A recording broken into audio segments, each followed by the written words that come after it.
விஜய் டிவில big pass Tamil ஆரம்பிச்சு இது 10வது சீசன் துவங்க போறாங்க. இந்த 10வது சீசனை ரொம்ப பிரம்மாண்டமா, ரொம்ப யூனிக்கா, ஏன்னா 10th இயர் ஆனிவர்சரி இல்லையா, அப்படி செலிப்ரேட்டோட பண்ணணும் அப்படிங்கிறதுக்காக தான் கார்னிவிலா அப்படிங்கிற ஒரு விஷயத்த, ஒரு கான்செப்டை கொண்டு வந்திருக்கிறாங்க. ஒரு ஷோ ஆரம்பிச்சு 10 வருஷம் சக்சஸ்ஃபுல்லா போகுது அப்படிங்கிறது நல்ல ஒரு விஷயம் தான். அதுக்காகத்தான் காமன் மேன் அப்படிங்கிற ஒரு ஷோவையும் நடத்துறாங்க. ஆனா இந்த காமன் மேன் அப்படிங்கிற இந்த ஷோவை ரொம்பவே நெகட்டிவ் டிஆர்பியோட இவங்க நடத்தி அதன் மூலமா பிக் பாஸ் சீசன் 10க்கு வந்து ஒரு நெகட்டிவ் பப்ளிசிட்டியை தேடிக்கிட்டு இருக்காங்களோ அப்படிங்கிற மாதிரி எனக்கு தோணுது. ஜட்ஜஸ் பண்ணக்கூடிய விஷயங்களை வச்சுதான் நான் சொல்றேன். ஏன்னா நம்ம ஏற்கனவே வந்து பல இடங்கள்ல சொல்லியிருக்கோம், இவங்க வந்து செலக்ட் பண்ற ஆட்களை தவிர்த்து மீதி இருக்கக்கூடிய ஆட்களை வந்து ரொம்பவே வந்து தரக்குறைவா நடத்துறாங்க. அவங்கள ரொம்ப டிஸ்ரெஸ்பெக்ட்ஃபுல்லாகவும் அவங்க செல்ஃப் ரெஸ்பெக்டை விட்டு ஒரு விஷயத்த பண்ற மாதிரியும் நடத்துறாங்க. நான் ஒரு எபிசோட் பார்க்கல. அந்த எபிசோட்ல வந்து ஒரு கண்டஸ்டன்ட்டை வந்து அவர் தியேட்டர் ஆர்டிஸ்ட்னு சொன்னாரா என்னன்னு தெரியல, நாய் மாதிரி ஆக்ட் பண்ண சொல்லியிருக்கிறாங்க. இதெல்லாம் எப்படி, அதுவும் ஆரி வாயில இருந்து எப்படி இதெல்லாம் வருதுன்னு எனக்கு சுத்தமா புரியல.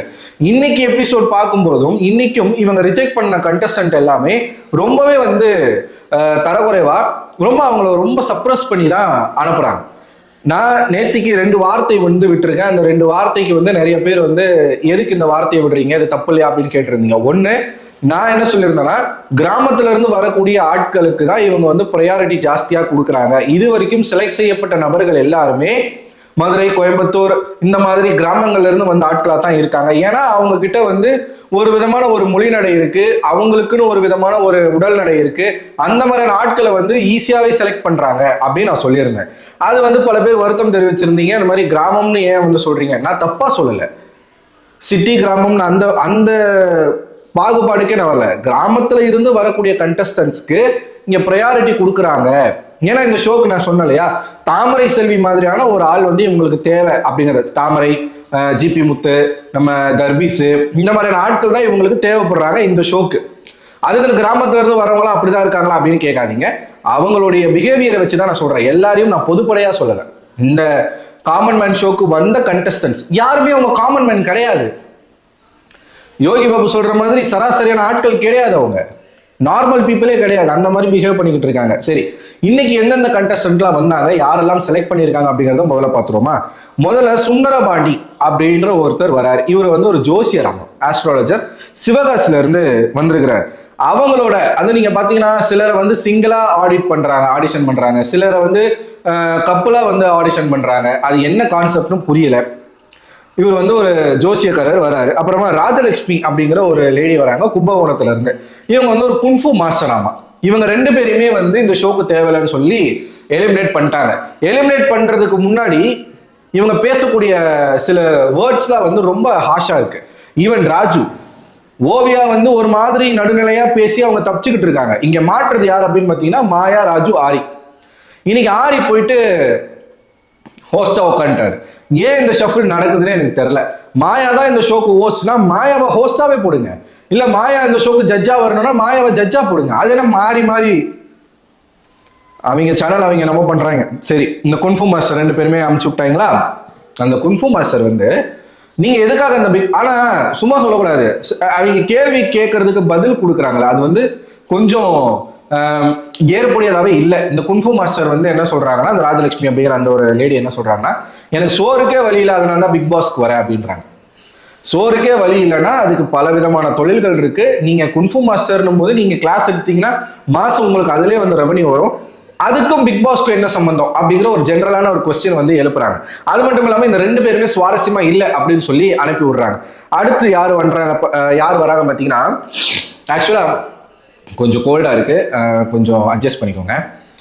இந்த வர கண்டஸ்டன்ஸ்க்கு எல்லாருமே கண்டென்ட்னா என்னன்னு தெரியுது, ஸ்கிரிப்ட்னா என்னன்னு தெரியுது, ஒரு ஷோனா என்னன்னு தெரியுது. ஆல்ரெடி அவங்க ப்ரிப்பேரடா வந்திருக்காங்க. இந்த பொண்ணு வந்து நம்ம வெளியில நிறைய கண்டென்ட் பண்ணணும்லாம் சொல்லுது. அந்த மாதிரியான ஆட்கள், கண்டென்ட் பண்ணக்கூடிய ஆட்களை தான் உள்ள காமன் மேனா கொண்டு வந்திருக்காங்க.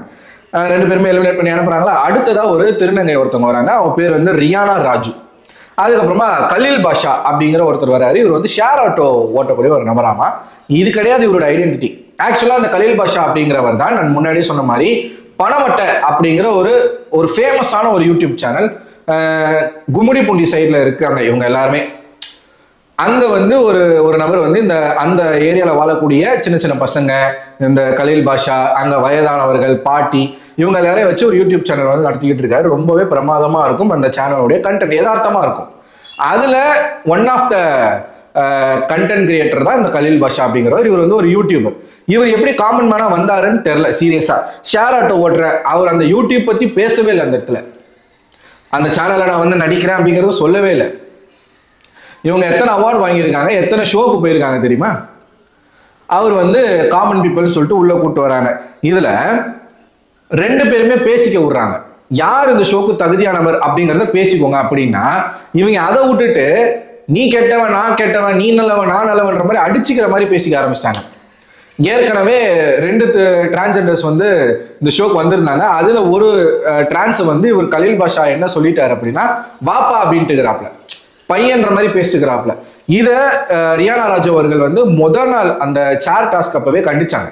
அது என்ன பான்னு சொல்றீங்க, அவன் வந்து ஒரு பெண்ணு மான்னு சொல்லுங்க அப்படின்னு சொல்லி கண்டிச்சிருந்தாங்க. அதெல்லாம் எடுத்து இங்க வந்து பேசுறாங்க. இவர் சண்டை போட ஆரம்பிக்கிறார். இப்படி 2 பேரும் மாறி மாறி அடிச்சுக்க. ஆனா இவர் வந்து கொஞ்சம் கானா சிங்கர் போல இருக்கு, பாட்டுலாம் பாடுறாரு போல இருக்கு. அவங்க எதுக்காக வந்திருக்காங்கன்னா, தன்னுடைய சமூகத்தை வந்து ரெப்ரசென்ட் பண்றதுக்காக வந்திருக்கேன்னு அவங்க ஒரு பக்கம் சொல்ல, மாயா வந்து இந்த LGBTQ சப்போர்ட் இருக்கா. ஆனா இந்த டிரான்ஸ்ஜெண்டரை வந்து உள்ள எடுக்கல. அவங்கள வந்து ஹோல்டில் போட்டுட்டு நம்ம ஆட்டோக்காரரை வந்து எடுத்துட்டாங்க. அதுக்கு ராஜு ஒரு முக்கியமான காரணம் என்ன சொல்றாருன்னா, ஆட்டோக்காரர்களுக்கும் மக்களுக்கும் உண்டான ஒரு தொடர்பே இப்ப இல்லையாமா. எல்லா ஆட்டோக்காரர்களும் வந்து நமக்கு அண்ணன் மாதிரி தான், அந்த தொடர்பே இல்லை. இவர் இந்த ஷோக்குள்ள வந்தாருன்னா அந்த தொடர்பு மறுபடியும் வரும்னு நான் நினைக்கிறேன். இப்ப அவர் ஆட்டோ தான் ஓட்டிக்கிட்டு இருக்காருன்னு உங்களுக்கு தெரியுமா? இந்த பிக் பாஸ் வீட்டுக்குள்ள அவர் போயிட்டாரு அப்படின்னாலும் வெளியில வந்து திரும்ப ஆட்டோ தான் ஓட்டுவாருன்னு உங்களால சொல்ல முடியுமா? அதாவது நீங்க செலக்ட் பண்றீங்கன்னா செலக்ட் பண்ணி விட்டுருங்க. அதுக்கு ஒரு காரணம் சொல்றீங்களா, அது கொஞ்சம் கூட அக்செப்ட் பண்ணிக்கிற மாதிரி இல்லை. இது வராங்களா? அடுத்து ஷாமான ஒரு பெண், ஷமா. இவங்க தான் யார் அப்படின்னு பார்த்தீங்கன்னா, இன்ஸ்டா இன்ஃபுளுசர், 1.5 லட்சம் ஃபாலோவர்ஸை வைத்திருக்கக்கூடிய ஒரு காமன் உமன். யாரு? இந்த ஷமா அப்படிங்கிற இந்த பெண். சுப்பிரமணியன் ஒரு பையன் வந்திருந்தாப்புல. அவர் வந்து ஒரு டேட்டா சயின்டிஸ்ட் ஆமா, கெஸ்ட் ஸ்பீக்கர் ஆமா. நிஜமாவே சொல்றேன், அந்த பையன் கிட்ட வந்து நல்ல டேலண்ட் இருக்கு. அந்த பையன் வந்து நல்லாவே பேசுறான். ஆனா இந்த ஷமா அப்படிங்கிற இந்த பெண் வந்து, அதாவது இவங்க வந்து மல்டிபிள் ஆப்பர்ச்சுனிட்டியை வந்து பயன்படுத்தணும்னு நினைக்கிற ஒரு பர்சன் ஆமா. மல்டி டேலண்டட் கிடையாது, மல்டிபிள் எக்ஸ்பீரியன்ஸ் பண்ணக்கூடிய ஒரு பர்சன் ஆமா. இந்த பையன் வந்து ஒரு டேட்டா சயின்டிஸ்ட், படிச்சவன்றதுனால இந்த ஷோல கலந்துக்க கூடாதுன்னு இருக்கா? கிடையாது. ஈவன் அந்த பையன் நல்லாவே பேசுறான், நல்லாவே அந்த பொண்ணுகிட்ட வந்து டிபேட்ல வந்து நல்லாவே பேசினாப்ல. இன்னைக்கு நடந்த செலெக்ஷன்ல யாருக்கும் எந்த விதமான டாஸ்க்கும் கொடுக்கப்படலை. நினைச்சா டாஸ்க் கொடுக்குறாங்க, நினைச்சா டாஸ்க் கொடுக்க மாட்டாங்க. ஆனா இவங்க செலக்ட் பண்ணது வந்து சுப்பிரமணியை எலிமினேட் பண்ணிட்டு அந்த ஷமா அப்படிங்கிற அந்த பெண்ணை செலக்ட் பண்ணியிருக்காங்க. இந்த ஷமா அப்படிங்கிற இந்த பெண் வந்து பல ஆர்டிஸ்ட் கூட போட்டோஸ் எடுத்திருக்காங்க. எல்லா ஷோக்கும் போகக்கூடிய ஒரு பர்சன். கிறுக்குத்தனம் பண்ணிக்கிட்டு இருக்கு அந்த பொண்ணு. சீரியஸா ஏன் பிக் பாஸ்னால இந்த மாதிரியான ஆட்களுக்கு தான் நீங்க ஆப்பர்ச்சுனிட்டி, நீங்க ஷோவுடைய தரத்தையே மாத்துறீங்க. பிக் பாஸ்குள்ள போகணும்னா உங்களுக்கு இந்த மாதிரியான குவாலிட்டிஸ் தான் இருக்கணும் அப்படின்றது நீங்க ஒரு செட் பண்றீங்க, தெரியுதா இல்லையா? சீரியஸ்லி கிறுக்குத்தனம் பண்ணக்கூடிய அத்தனை பேரையும் செலக்ட் பண்ணி வச்சிருக்காங்க. எனக்கு இது வந்து சாட்டிஸ்ஃபைடே இல்லை. அந்த பையனை வந்து அவங்க ஹோட்டலையாச்சும் வச்சிருந்துருக்கலாம். எதுக்கு வந்து ரிஜெக்ட் பண்ணாங்கன்னு தெரியல. இதுல ஒரு உச்சக்கட்ட காமெடி என்ன தெரியுமா? அந்த பையன் வந்ததுமே வந்து பேச சொல்லும் போது பேசுறான். அவன் ப்ரிப்பேர் ஏங்க, ஒரு ஷோ ஆடிஷனுக்கு வராங்கன்னா, இப்போ ஒரு இடத்துல நம்ம இன்டர்வியூ போறோம்னா அதுக்கான ப்ரிப்பரேஷனோட தான் நம்ம வந்திருப்போம். எதா இருந்தாலும் ஆடிஷனா இருந்தாலும் ப்ரிப்பரேஷனோட தான் வந்திருப்போம். அந்த பையன் பேச ஆரம்பிச்சோன்னா, என்ன ப்ரிப்பேர் பண்ணிட்டு வந்து பேசுற மாதிரி இருக்கே அப்படின்னு ஓவியா கேட்குறாங்க. இதே ஓவியா வந்து ரீசெண்டா ஒரு 2 நாளைக்கு முன்னாடி ஒரு கண்டஸ்டன்ட் கிட்ட அவங்களுக்கு வந்து ஒண்ணுமே பேச தெரியல. அப்ப இதே ஓவியா என்ன கேட்குறாங்கன்னா, நீங்க ஏங்க ஒரு ஷோக்கு வரீங்க, ஒரு ஆடிஷனுக்கு வரீங்க, கொஞ்சம் கூட ப்ரிப்பேர் பண்ணிட்டு வர மாட்டீங்களான்னு கேட்டதும் இதே ஓவியா தான். அதே ஓவியா நீங்க என்ன கேட்குறாங்க, நான் ப்ரிப்பேர் பண்ணிட்டு வந்து பேசுறீங்களா, அப்படிலாம் பேசக்கூடாதுன்றாங்க. எனக்கு புரியவே இல்லை. அன்னைக்கு கேட்ட ஓவியா உண்மையா, இன்னைக்கு கேட்குற ஓவியா உண்மையான்னு எனக்கு புரியல. அதை ரிஜெக்ட் பண்ணணும்னு முடிவு பண்ணிட்டாங்க. ரிஜெக்ட் பண்ணணும்னா எப்படி வேணாலும் காரணத்தை சொல்லி அவங்கள ரிஜெக்ட் பண்ணிடலாம். சீரியஸா அந்த பையன் ரொம்ப பாவம். அதுக்கப்புறமா சுகுமாரன் அப்படிங்கிற ஒரு விஜய், இவர் தான் வந்து SS மியூசிக் விஜய். அந்த பையன் வந்து பேசும்போது படபடன்னு பேசுறான். விஜய் நம்மளும் ஒரு விஜய் தான், ஓகே புரியுது. அப்படின்னும் போது இயல்பாவே நல்லாவே பேசக்கூடிய ஆட்கள் தான் விஜய்ஸ்க்கு, பேசி பழக்கம் இருக்கும். அந்த மாதிரி அந்த பையன் பேசுறான். அவன் ஒரு வார்த்தையை சொல்லிட்டான், என்னன்னா இந்த இடத்துக்கு நான் வர்றதுக்கு ரொம்ப கஷ்டப்பட்டிருக்கேன். இந்த மீடியா ஃபீல்டை பொறுத்த வரைக்கும் ஆண்களும் பெண்களுக்கும் வந்து சம வாய்ப்பு கிடையாது.